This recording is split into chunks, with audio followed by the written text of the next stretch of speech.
1절에서 8절까지 말씀입니다. 구약 성경 1169면에 있습니다.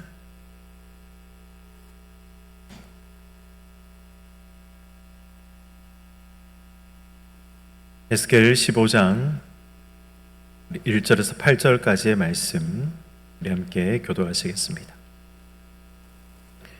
여호와의 말씀이 내게 임하여 이르시되 인자야, 포도나무가 모든 나무보다 나은 것이 무엇이랴? 숲속의 여러 나무 가운데에 있는 그 포도나무 가지가 나은 것이 무엇이랴? 그 나무를 가지고 무엇을 제조할 수 있겠느냐? 그것으로 무슨 그릇을 걸 못을 만들 수 있겠느냐? 불에 던질 땔감이 될 뿐이라. 불이 그 두 끝을 사르고 그 가운데에도 태웠으면 제조에 무슨 소용이 있겠느냐? 그것이 온전할 때에도 아무 제조에 합당하지 아니하였거든. 하물며 불에 살라지고 탄 후에 어찌 제조에 합당하겠느냐? 그러므로 주 여호와께서 이같이 말씀하셨느니라. 내가 숲풀 가운데에 있는 포도나무를 불에 던질 땔감이 되게 한 것 같이 내가 예루살렘 주민도 그같이 할지라. 내가 그들을 대적한즉 그들이 그 불에서 나와도 불이 그들을 사르리니 내가 그들을 대적할 때에 내가 여호와인 줄 너희가 알리라. 내가 그 땅을 황폐하게 하리니 이는 그들이 범법함이니라. 나 주 여호와의 말이니라 하시니라. 아멘. 오늘 그 찬양 첫 번째 곡 주님만이 왕이십니다라는 제목인가요? 네. 오늘 기도 후에 첫 번째 찬양으로 일단 유전도사님이 인도해 주시고 다음 곡은 순서대로 목사님이 인도해 주시면 될 것 같습니다. 악보가 없어가지고 시작할 때 전달을 좀 해주시면 감사하겠습니다.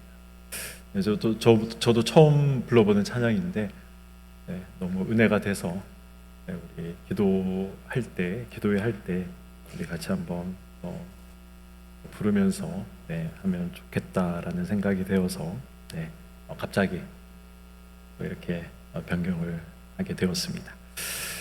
오늘 본문 2절에서 보시면 하나님은 에스겔에게 포도나무가 다른 나무보다 나은 것이 무엇이냐 이렇게 묻고 있죠. 숲속에 여러 나무들이 있지만 포도나무 가지가 그 숲속에 있는 여러 나무들보다 포도나무 가지가 나은 것이 무엇이냐라고 묻고 계십니다. 그리고 이제 6절을 보시면 이렇게 말씀하시죠. 그러므로 주 여호와께서 이같이 말씀하셨느니라. 내가 숲을 가운데에 있는 포도나무를 불에 던질 땔감이 되게 한 것 같이 내가 예루살렘 주민도 그같이 할지라 라고 말씀을 하고 있습니다.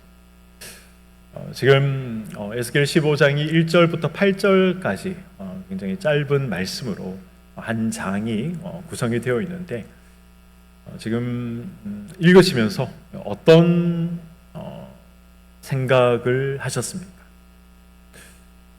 저는 이 에스겔 15장 한 장을 읽으면서 또 말씀을 준비하기 위해서 묵상하면서 우리는 어쩔 수 없이 하나님을 떠나서는 살아갈 수 없는 인생이고 하나님을 떠나서는 쓸모없는 인생이 될 수밖에 없다라는 생각을 해보게 되었습니다. 오늘 말씀은 사실 그렇게 어려운 말씀이 아닙니다. 포도나무가 열매를 맺기 때문에 쓸모가 있는 것이지 포도나무가 열매를 맺지 못하면 아무짝에도 쓸모가 없다는 것이죠. 포도나무가 어떻게 생겼는지 다들 아시지 않습니까? 포도나무는 목재로서 쓸만한 가치가 전혀 존재하지 않습니다. 그래서 땔감으로밖에 쓸 수 없다라고도 오늘 본문에 기록하고 있는 것이죠. 이 포도나무를 어떤 목재로서 그릇을 만들거나 어떤 다른 것으로 만들 만한 그런 이 제목이 되지 못한다라는 것이죠. 하물며 불에 탄 포도나무를 어떻게 사용할 수 있겠느냐. 그런데 예루살렘은 어떤 포도나무다라고 말씀하고 있습니까? 예루살렘은 마치 불에 탄 포도나무다. 아무짝에도 쓸모없는 포도나무다라고 말씀하고 있습니다. 왜 아무짝에도 쓸모없는 포도나무입니까? 하나님을 떠났기 때문에. 그래서 그들은 불에 탄 포도나무와 같은 존재이기 때문에 아무짝에도 쓸모없는 포도나무다라고 말씀을 하고 있습니다. 이스라엘 백성들은 굉장히 귀한 백성들이죠. 하나님의 부름을 받은, 선택을 받은 그러한 백성들입니다. 저와 여러분도 그렇습니다. 하나님의 선택을 받은 그러한 귀한 존재들입니다. 그러한 귀한 존재들, 포도나무와 같은 존재들이지만 우리가 포도나무로서의 역할, 열매를 맺지 못하면 사실 아무짝에도 쓸모없는 그런 나무밖에는 되지 못한다라고 말씀하고 있는 것이 오늘 에스겔 15장이 말씀하고 있는 말씀의 내용입니다. 오늘 본문을 읽으면서 특별히 6절 말씀을 읽으면서 이상하다라고 생각되는 부분이 있습니다. 그것은 오늘 본문이 등장하고 있는 이 포도나무가 심겨진 위치입니다. 포도나무가 6절을 보시면 어디에 있다라고 기록을 하고 있습니까? 숲풀 가운데 있다라고 기록을 하고 있습니다. 숲풀 가운데 있다. 이 말씀이 좀 이상하다라고 생각되지 않습니까? 포도나무는 어디에 있어야 됩니까? 포도밭에 있어야 됩니다. 포도원에 있어야 되죠. 하나님께서 이스라엘 백성들을 비유로 말씀하실 때 포도나무로 종종 비유로 말씀하시죠. 그리고 이스라엘 백성들을 포도밭에 심기운 포도나무다라고 말씀을 하십니다. 그런데 오늘 본문에서는 포도밭에 있는 포도나무가 아니라 숲풀 가운데 있는 그런 포도나무다라고 말씀을 하고 있는 것이죠. 그냥 야생에 있는, 아무도 관리하지 않는, 누구도 신경 쓰지 않는 그런 들포도나무와 같은 존재다라고 말씀하고 있는 것입니다. 이런 포도나무가 과연 좋은 열매를 맺을 수 있겠습니까? 결코 그렇지 못합니다. 맺는다 해도 무가치한 그러한 열매, 극상품의 포도 열매를 맺는 것이 아니라 아주 가치가 없는 그런 열매를 맺을 수밖에 없는 것입니다.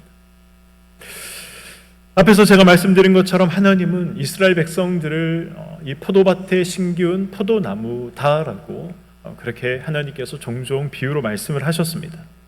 그러나 지금 그 포도나무가 포도원에 있는 것이 아니라 바로 이 숲풀 가운데 있다라고 말씀을 하고 있는 것이죠. 포도밭이 아니라 숲풀 가운데 이 포도나무가 있게 된 원인이 무엇입니까?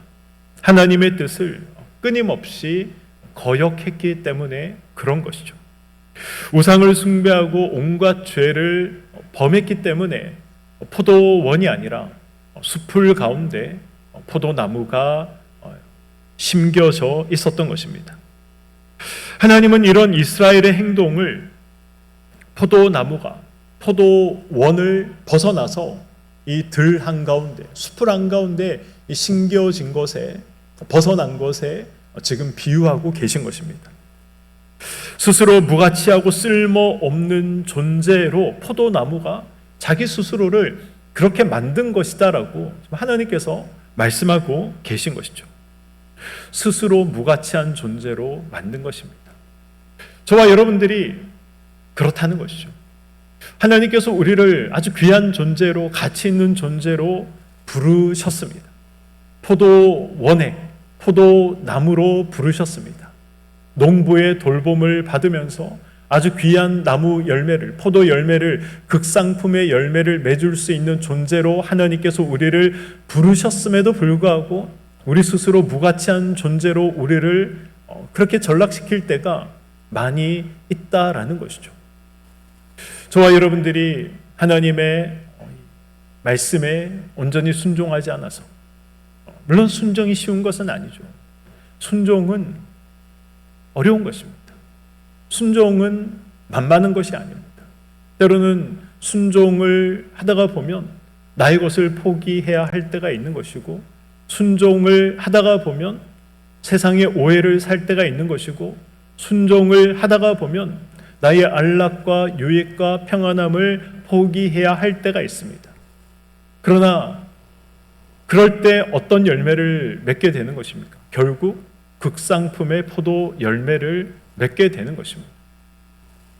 그런데 눈앞에 있는 것을 우리가 따라 살아가다가 보면 결국 우리 스스로를 무가치한 존재로 만들어버릴 때가 있다는 것이죠. 이스라엘 백성들이 그랬다는 것입니다. 그래서 이 숲을 가운데 포도나무가 심겨지게 된 것입니다. 요한복음 15장을 보시면 예수님께서 굉장히 유명한 말씀을 하셨죠. 굉장히 유명한 비유를 하셨습니다. 예수님께서는 참 포도나무요, 우리는 그 참 포도나무의 가지다 라고 예수님께서 말씀하셨습니다. 그리고 나를 떠나서는 너희가 아무것도 할 수 없느니라 라고 예수님께서 말씀하십니다. 바로 이것이 우리의 정체성이죠.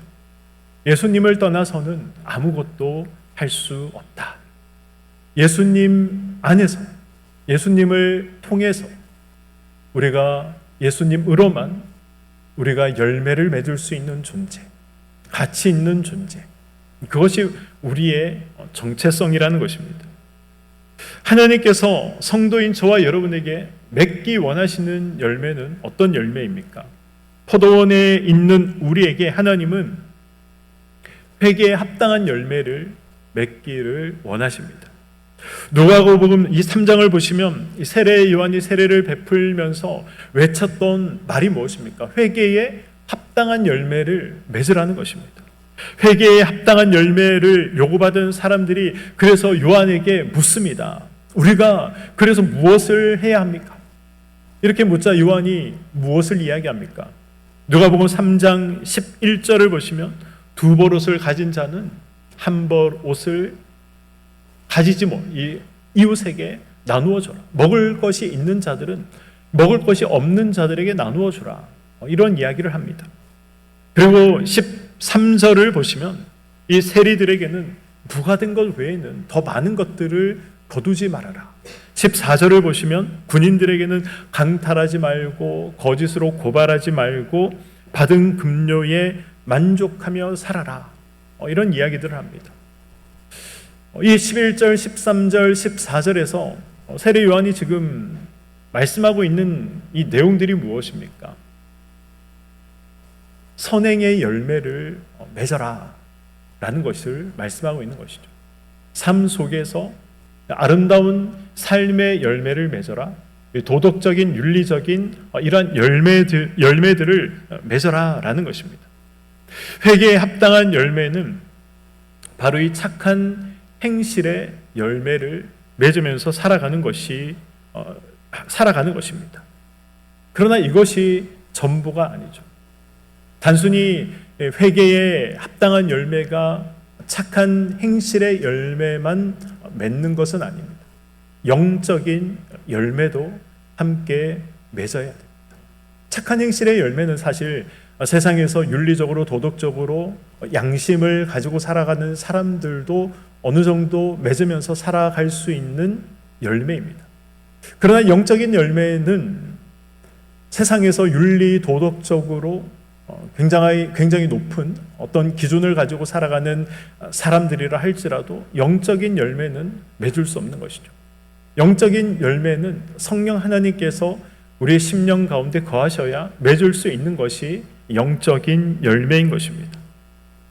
영적인 열매는 무엇입니까? 갈라디아서 5장 22절에서 23절에 우리가 잘 알고 있는 성령의 9가지 열매입니다. 우리 22절부터 23절까지의 말씀을 한번 읽어보도록 하겠습니다. 시작. 오직 성령의 열매는 사랑과 희락과 오랜 참음과 자비와 양성과 충성과 온유와 절제니 이 같은 것을 금지할 법이 없느니라. 아멘. 이 성경 원문을 보시면 이 굉장히 문법에 대해서 굉장히 엄격하게 그리고 정확하게 기록이 되어 있습니다. 그러면 이 9가지 있지 않습니까? 그러면 열매가 아니라 열매들이라고 해야 맞습니다.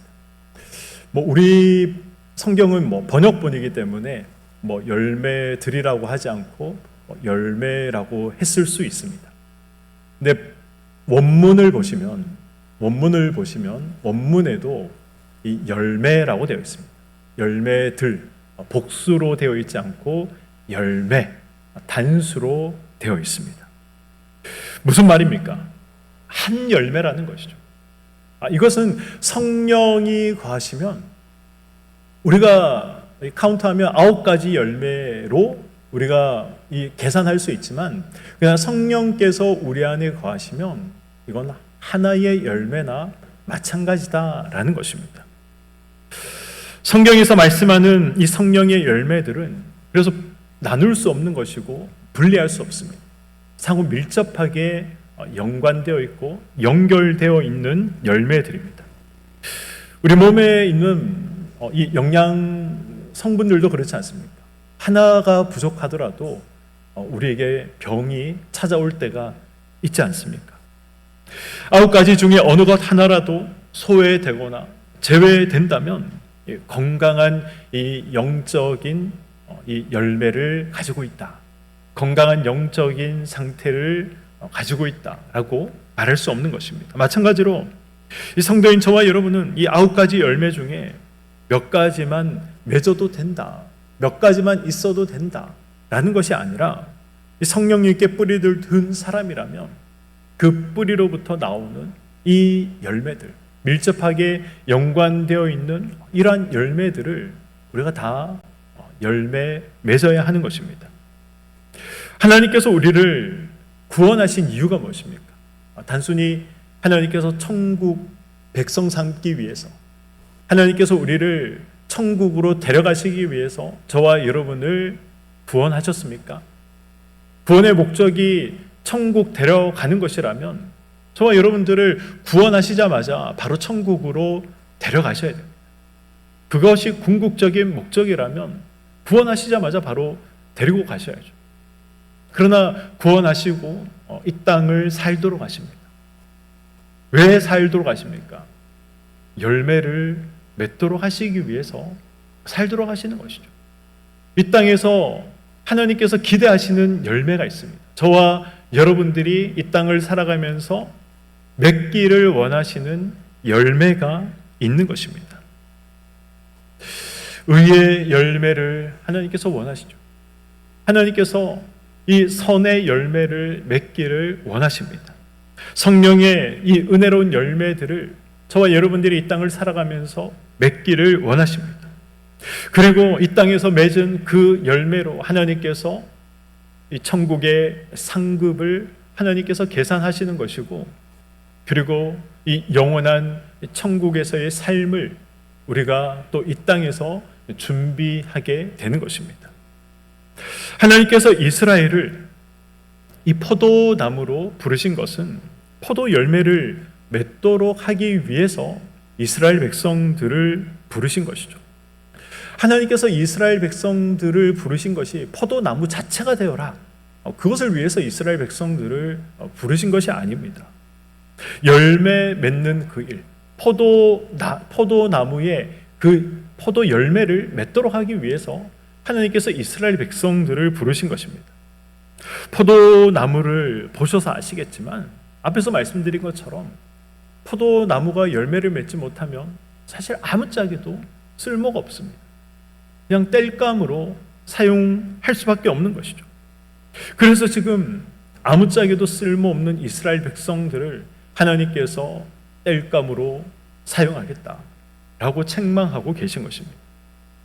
오늘 본문 8절 말씀을 보시면 이렇게 말씀하십니다. 내가 그 땅을 황폐하게 하리니 이는 그들이 범법함이니라. 나 주 여호와의 말이니라 하시니라. 하나님은 타다 남은 이 무익한 포도나무 같은 이 예루살렘, 무가치한 열매만 맺으며 범죄하는 일만 일삼는 이 이스라엘을 하나님께서 직접 황폐하게 만들겠다라고 말씀하고 계십니다. 이런 하나님의 선언은 무엇을 염두에 두신 선언입니까? 바벨론을 통한 예루살렘의 침공, 바벨론을 통한 예루살렘의 멸망을 염두에 두신 하나님의 선언인 것이죠. 8절 말씀에서 우리는 이 두 가지 표현을 좀 눈여겨볼 필요가 있습니다. 하나는 땅을 황폐하게 하리니 라는 말씀이고, 또 하나는 그들이 범법함이니라 라는 말씀입니다. 즉 범죄함으로 그들이 죄를 지어서 남유다 백성들이, 이스라엘 백성들이 죄를 지었기 때문에 땅을 황폐하게 만들겠다라고 하나님께서 말씀하고 계십니다. 이 첫 인류인 아담의 범죄 때문에 땅이 황폐해지지 않습니까? 땅이 저주를 받아서 가시와 엉겅퀴를 내지 않습니까?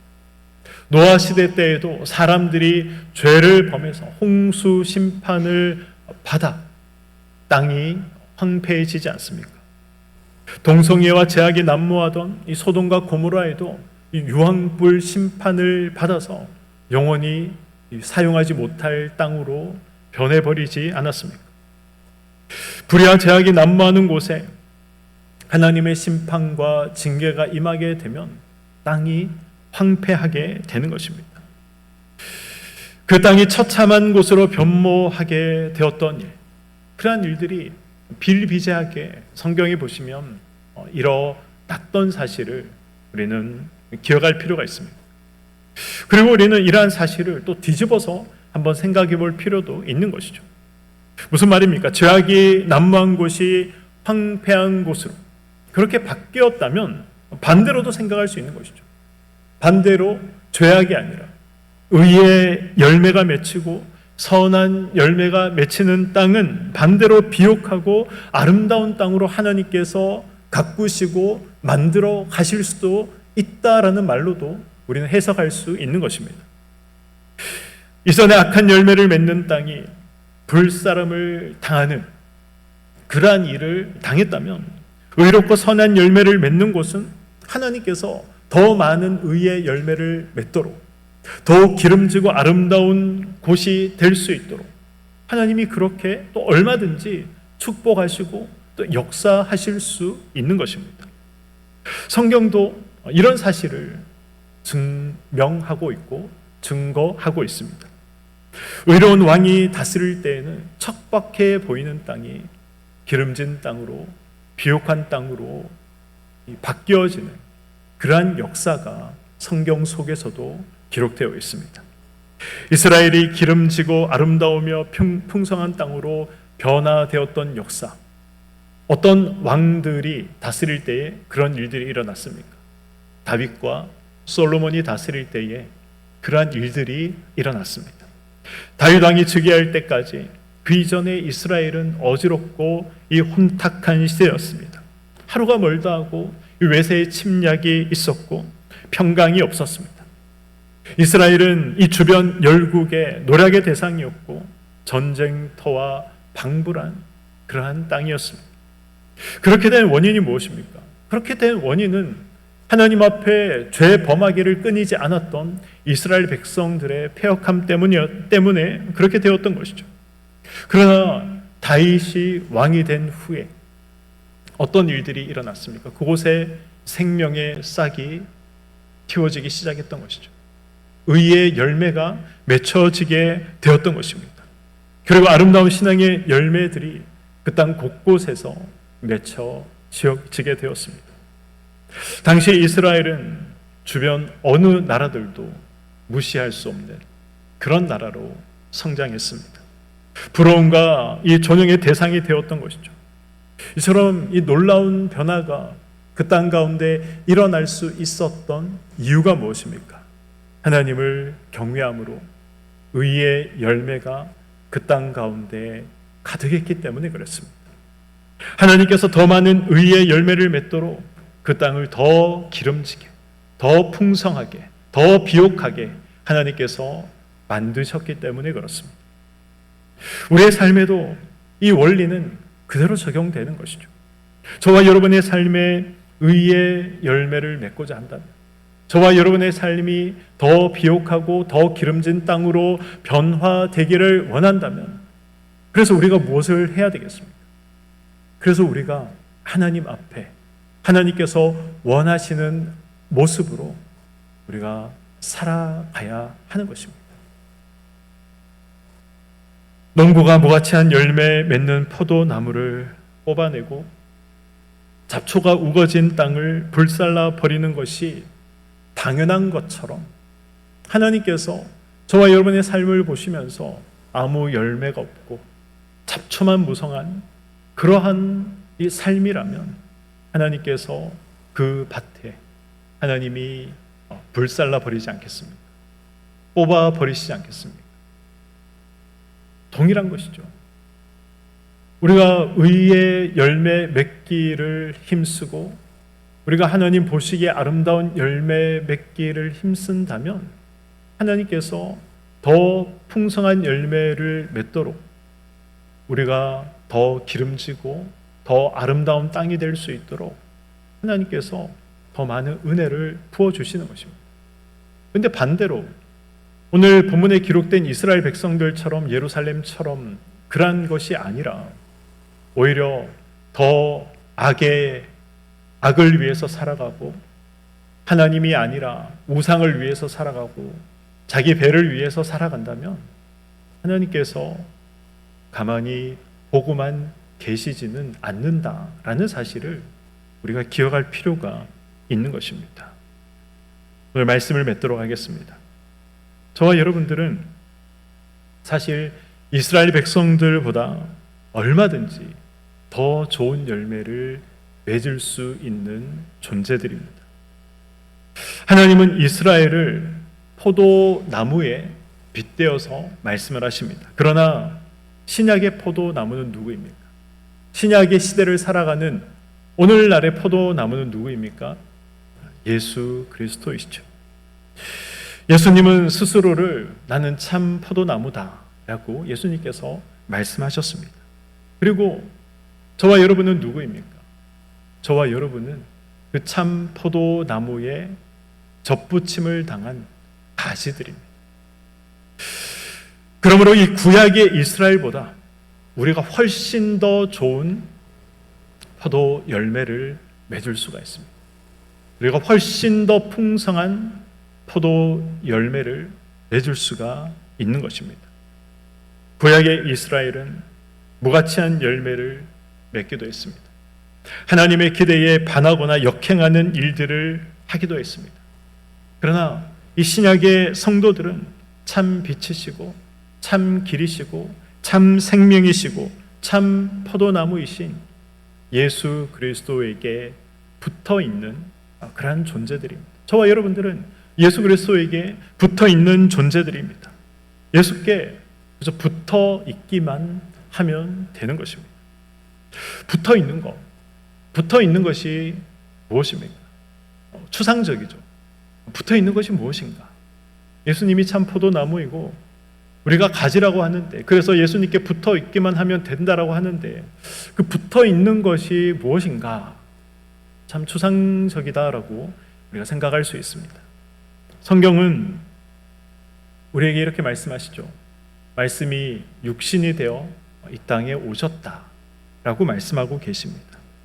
우리는 말씀에 붙어있는 존재입니다. 말씀으로 붙어있다. 말씀으로 우리가 공급받아 살아가는 존재다라는 것이죠. 우리가 이 말씀으로 살아가는 것입니다. 말씀으로 행하는 것이죠. 말씀이 아닌 것은 행하지 않는 것입니다. 말씀이 하라고 하는 것은 아무리 어려워 보여도 하는 것입니다. 아무리 손해가 보여도 행하는 것입니다. 말씀이 하라고 하면 해보는 것이고, 말씀이 하지 말라고 하면 아무리 눈앞에 이익이 된다고 하더라도 하지 않는 것입니다. 그것이 붙어 있는 것입니다. 말씀으로 살아가는 것입니다. 그러나 말씀에서 떨어져 나간다면 예수로부터 떨어져 나가는 것이고, 결국 말라서 우리가 죽어가게 되는 것입니다. 그러므로 우리가 그리스도에게 붙어 있는 삶, 말씀에 붙어 있는 삶, 말씀과 함께 하는 삶, 그러한 삶을 살아가도록 우리가 힘을 쓰고, 또 그것을 위해서 우리가 최선을 다해서 살아가야 하는 것입니다. 그것이 우리가 포도 열매를 맺는 가장 최선의 또 최고의 방법이다라는 것을 성경은 말씀하고 있습니다. 우리는 구약의 이스라엘 백성들보다 훨씬 더 좋은 열매를 맺을 수 있는 존재들입니다. 훨씬 더 풍성한 열매를 맺을 수 있는 존재들입니다. 하나님께서 이스라엘 백성들을 포도나무로 부르셨지만, 이제 우리는 포도나무로 부르신 것이 아니라 포도나무로부터 공급을 그저 받기만 받아 열매만 맺으면 되는 그런 존재로 부르셨습니다. 우리가 더 좋은 위치에 있는 것이죠. 우리가 붙어 있으면 되는 것입니다. 말씀에 붙어 있어. 말씀의 공급을 받아. 그래서 하나님께서 보시기에 아름다운 열매를 맺어 칭찬 받으며 살아가시는 저와 여러분의 삶, 또 우리 교회도 말씀에 붙어서 아름다운 열매를 맺는 그러한 우리 교회가 되기를 주님의 이름으로 간절히 축원드립니다. 아멘.